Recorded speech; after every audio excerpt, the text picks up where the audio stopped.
first black music superstar in history, was born a slave, went to prison, and his voice became one of the first sounds ever recorded on Earth, and almost nobody today knows his name. His name was George W. Johnson, long before radio, long before vinyl records, long before streaming and Spotify.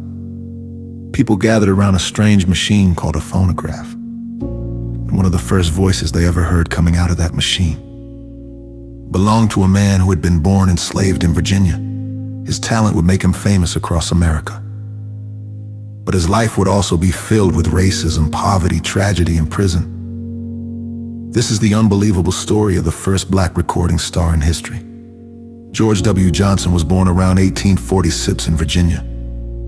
That means when he entered the world, he wasn't born a citizen. He was born property.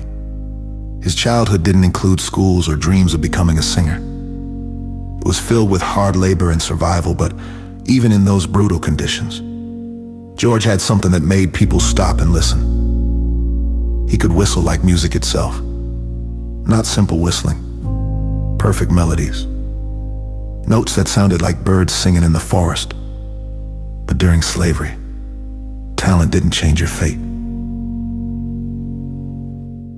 In 1865, the Civil War ended slavery in the United States. George W. Johnson was finally free, but freedom didn't mean opportunity. Black Americans faced discrimination everywhere. Jobs were limited. Violence and racism were common. George moved north to New York City hoping life would change. He worked whatever jobs he could find: janitor, laborer, street worker. But something strange kept happening.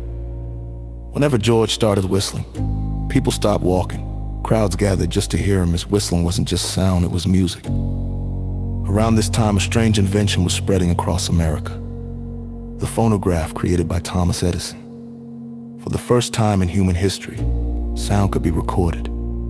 But early recording technology was difficult. There were no microphones. Performers had to sing directly into a giant metal horn. The sound would vibrate a needle, carving their voice into wax cylinders. Most singers sounded terrible on these machines. But George W. Johnson's whistle was different. It was loud, clear, and perfect for recording.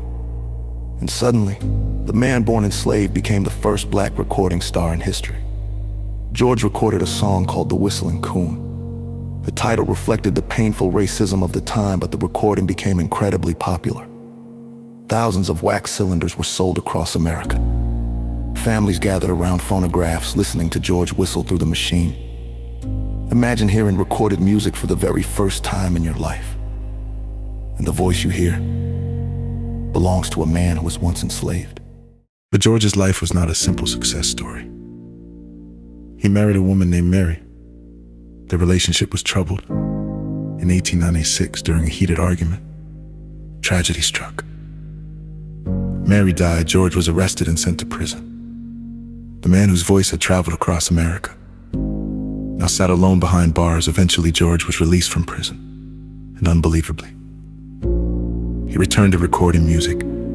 His whistle once again echoed through phonograph horns, etched forever into wax cylinders. By the early 1900s, the music industry had begun to change. New artists appeared, new technology arrived, and the man who helped start it all slowly faded from public memory. George W. Johnson died in 1914.